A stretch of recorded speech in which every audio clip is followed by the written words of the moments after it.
I thought I will share something which inspires confidence in the criminal justice administration system.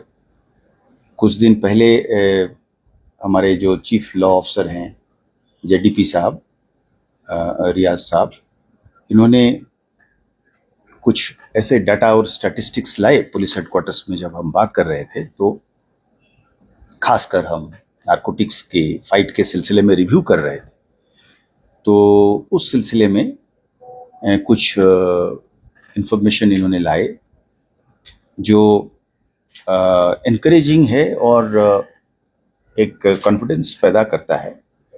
तो हमने सोचा कि इसको साझा किया जाए, पब्लिक डोमेन में लाया जाए। जैसे ये रियाज साहब ने ये लाया, 2024 की डेटा है, ये मैं सरसरी तौर पे शेयर करूंगा।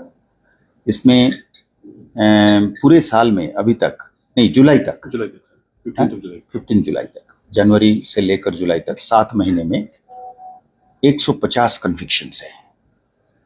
और मैं ये नहीं कहूँगा कि खाली कन्विक्शंस है, इसमें एक्विटल्स भी हैं, तो उनका तादाद जो है वो 107 है।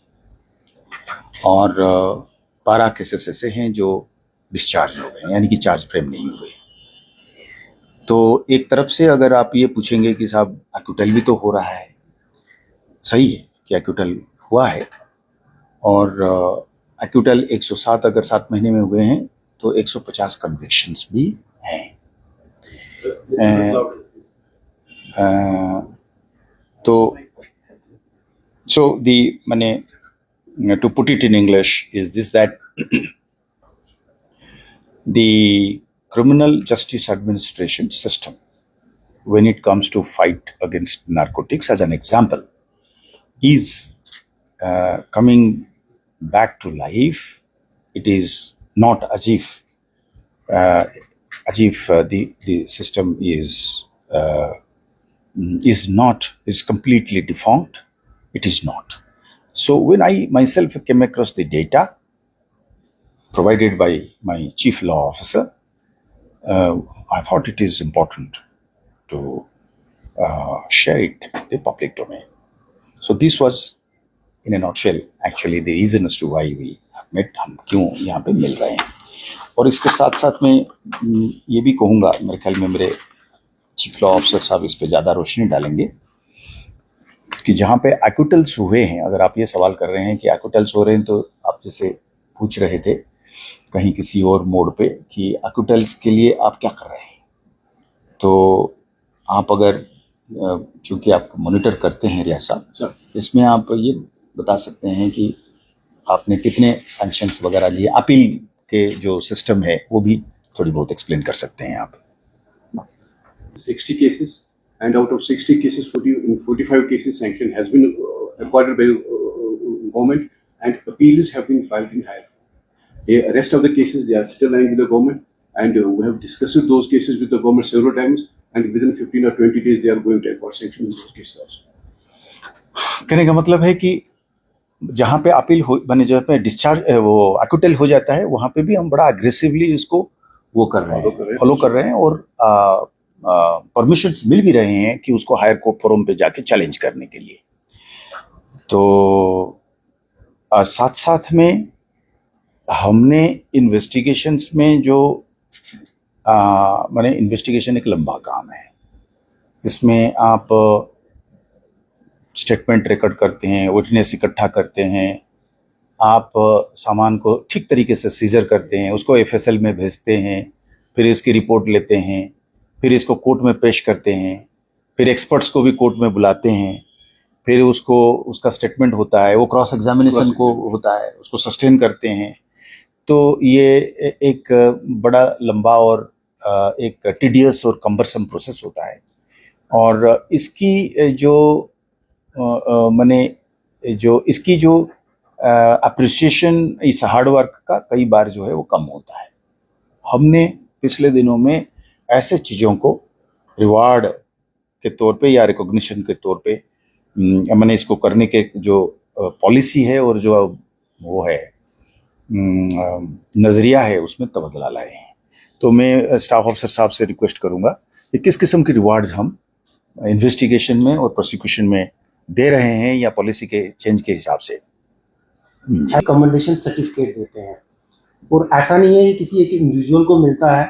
इसमें जैसे सर ने ब्रीफ किया, all the law officers, investigating officers और जो निटिग्रिटीज होती हैं केस की, जो कोर्ट्स में हमारे पैरवी अफसर्स होते हैं, ऑफिशियल्स होते हैं, सो एज ए टीम इन सबको एक तो डीजीपी कमेंडेशन सर्टिफिकेट मिला देते हैं हम, साथ में कैश रिवॉर्ड देते हैं।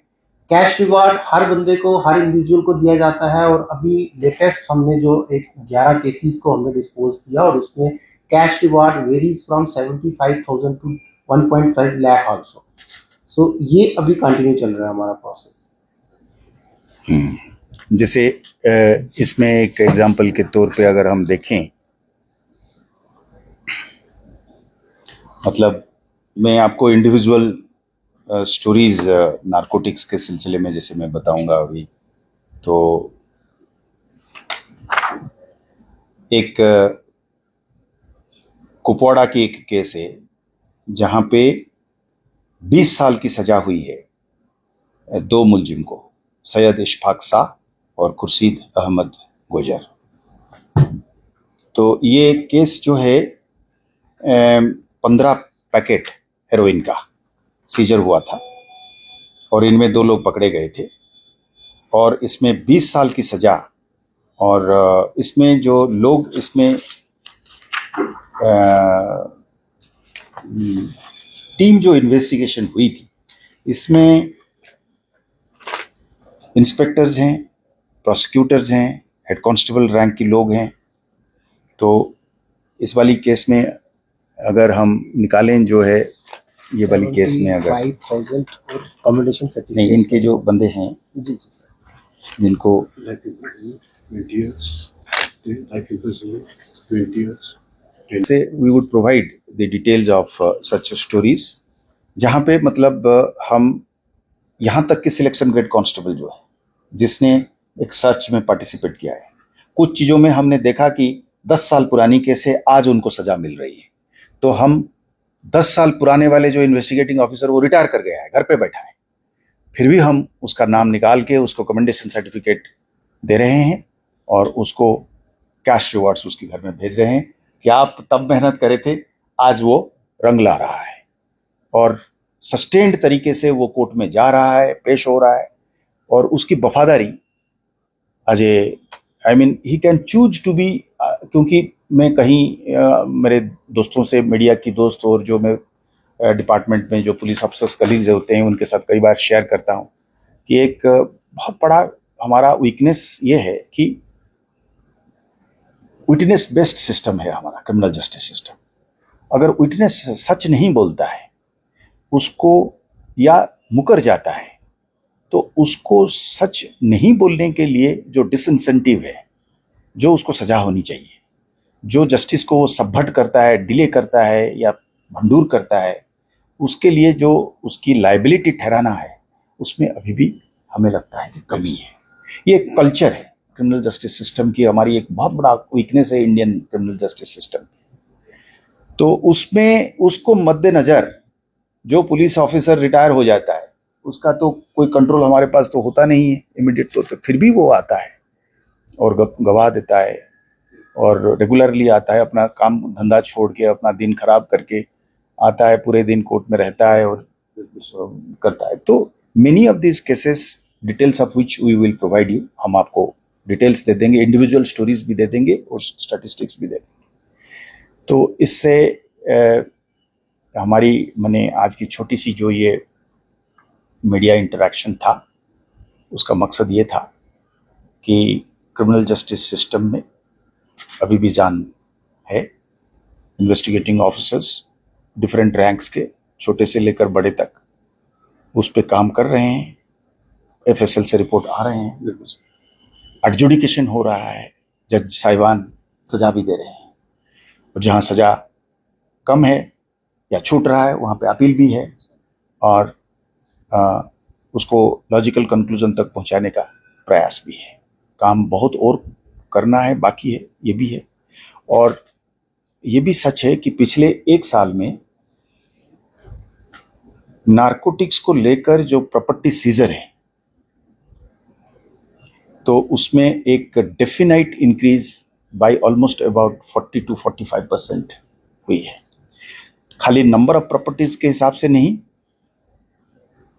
टोटल अमाउंट माने प्रॉपर्टी की जो वैल्यू है वो भी, मतलब ऐसा नहीं कि हम मोटरसाइकिल और स्कूटर पकड़ के हम छोड़ रहे हैं।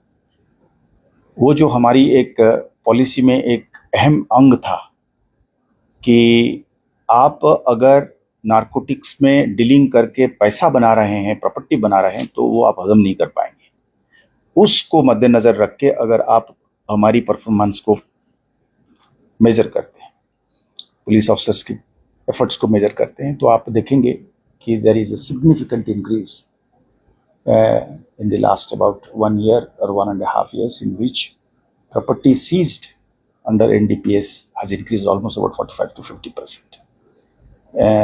In value, I think it is more quality-wise. So this is what I think I thought I will share with the media friends and create confidence both among the colleagues who are doing good work and the public who is participating and helping us fight. Thank you. How widespread is the drug peddling and drug abuse in Kashmir, given that the seizures have gone up by 40 to 45%? I said the seizure, the property seizures. Yes. What I'm saying is, Yes. if properties seized have gone up, Yes. definitely abuse must be up also. I mean, any idea how widespread is it? See, firstly, we do not have any scientific survey as of now to actually have a very authentic data as to how many persons. If you are saying, did you say drug abuse? Drug abuse and peddling both. Drug abuse and peddling. So, in the absence of a very scientific survey or a research, it can only be on the basis of the information that we have from the de-addiction centers. And number of cases is another indicator, but both are not very accurate. I would say that the seizures, the property seizures, is because of the problem which has persisted over a period of time. ऐसा नहीं है कि मतलब अचानक आपका 4-5-6 साल से कोई पैसा कमा के फिर वो घर बना रहा होगा ना, ऐसा तो नहीं है कि मतलब एक ही दफे में उसने बना लिया। तो इसलिए इसको मेजर करके इसको कंपैरिजन करने में एक चैलेंज है। मैं इसके ऊपर कोई फिगर इस तरीके से एक हाइपोथेटिकल, एक कंजेक्चर फिगर देने से परहेज करूंगा। Shreya sir, few years back, activities like narcotics, drugs and other things was not a peak. No doubt the situation in Kashmir Valley is under control right now. Related activities are increasing. देखिए, मैंने ऐसा है, there were two parts to the question. I think two different questions which you posed.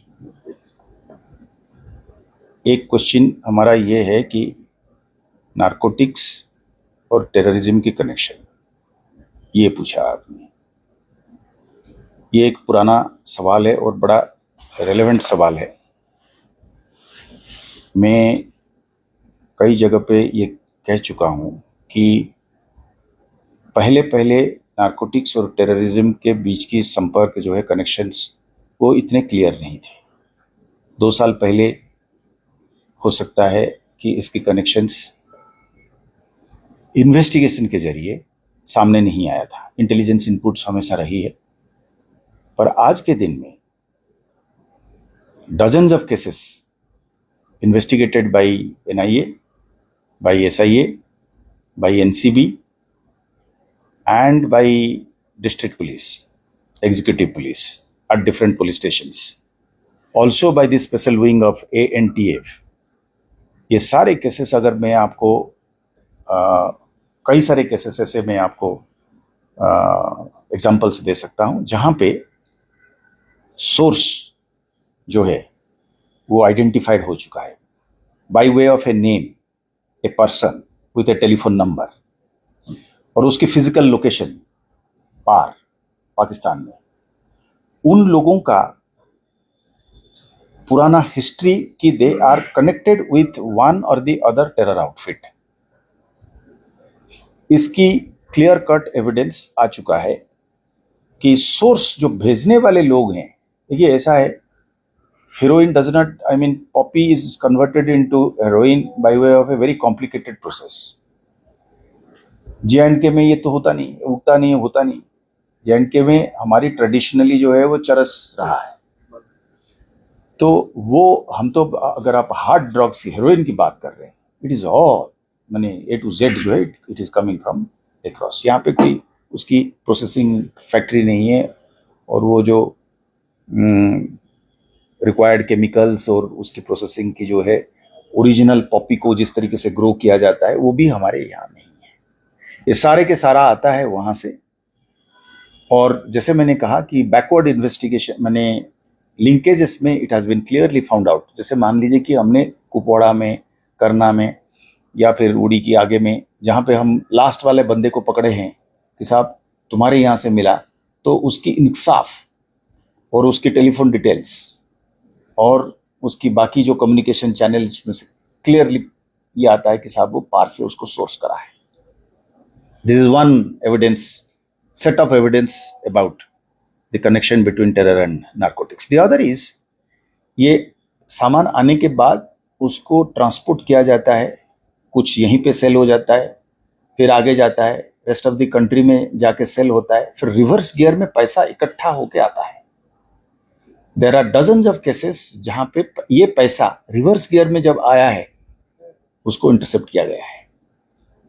मतलब एक हो गया आपका सामान पार से आना, और यहाँ पे इसकी कंजम्पशन होनी, इसको ट्रांसपोर्ट करनी, फिर बिगर और लार्जर मार्केट्स में उसको पुश करना, और आपको पकड़ा जाना, बीच में से सामान पकड़ा जाना, नार्कोटिक्स कंट्राबैंड पकड़ा जाना। तो उसको इन्वेस्टिगेट करके आपने ये पता कर रहे हो कि कहाँ कहाँ से आ रहा है, और उनकी कम्युनिकेशंस को इन्वेस्टिगेट कर रहे हो। तो hard evidence is coming in the form of digital evidence and backed by his own confession, which is admissible in the court of law by way of corroboration कि साहब ये तो फलाने से इसको सोर्स किया है। दूसरा एविडेंस मैं ये कह रहा हूं कि जो पैसा कलेक्ट होकर रिवर्स गियर में आ रहा है करोड़ों में, जैसे फर्ज करिए आपने, अच्छा वन ऑफ द केसेस आपका जो मैंने सरसरी तौर पे आपने पूछा, मैंने बाबू सिंह वाला केस है, जो केस में आपने 6 लाख रुपया पकड़ा कि आप लेके दे रहे थे वहाँ पे कि एक सेल खोला जाए सेपरेटिज्म की जम्मू में, हुर्रियत की पैटर्न पे। फिर उस वाला को जब रिवर्स गियर में आपने इन्वेस्टिगेट करके, अभी chargesheet has been filed in the court, charges have been framed, trial has started. उसमें जब रिवर्स गियर में आप उस पैसे को देखते हैं कि ये 6 लाख रुपया कहाँ से आया, तो फिर पता चला कि एक्स के पास उसकी जो है मैंने इतना बड़ा रकम था, उसमें से 6 लाख गया। बाकी रकम कहाँ गया? बाकी रकम उसने पता चला कि इसने ही has given it to ex terrorists as मुआवजा। मतलब ईद में उसमें किसी के घर में 20,000, किसी के घर में 25,000, और मिस्टेक इनसे हो भी जाती है, इन्होंने बैंक के जरिए भी कई बार पैसा भेज देते हैं क्योंकि जल्दबाजी है। तो इसकी भी एविडेंस आ चुका है। So answer to that question is that what is the evidence between the narcotics and terrorism linkages, both while the saman is going this way and its interdiction and its backward investigation, and when the paisa is coming this way and its interdiction and its distribution, also its a sourcing। वहाँ पे भी जो लोग बैठे हुए हैं, जैसे पंजाब में है, पिछले दिनों में एक वो जो 30 kg का जो रामबन में सीजर हुआ था, वहाँ जब उसको गए तो पंजाब में जाके हमको हाथ लगा 5 करोड़ का पैसा, उसके साथ हथियार भी। Many of this material which is coming, narcotics जो है, उसके साथ ड्रोन ड्रॉपिंग्स में कई सारे नार्कोटिक्स के सामान आए हैं, उसमें भी डिजिटल एविडेंस, उसके साथ साथ हथियार भी आता है। मतलब it is like it's a bonus. तो आपने 10 kg वहाँ भेज दिया, साथ में 2 पिस्टल भी भेज दी, क्योंकि ये क्रिमिनलाइजेशन, नार्कोटिक्स, टेररिज्म सब मिला जुला के फ्रंट बन रहे हैं। So therefore the answer is it's very clear that the narcotics is turning out to be a source of, it's a double triple whammy against the Indian national security system. ये इस पे कोई दो राय और कोई इस पे और गुंजाइश नहीं रह गया है कि यह यहाँ नहीं बनता है, 1 ग्राम भी नहीं बनता है J&K में, नहीं बनता है। और ये सारा का सारा जो है वो पार से आता है, फिर यहाँ कंजम्पशन होती है, क्योंकि यहाँ पे भी एक अच्छा खासा मिडिल क्लास है, एक सोसाइटी है जहाँ पे मतलब इसको भी बेचा जा सकता है। फिर बाकी चीज सामान जाता है बिगर मार्केट में, कंट्री में। सर 2000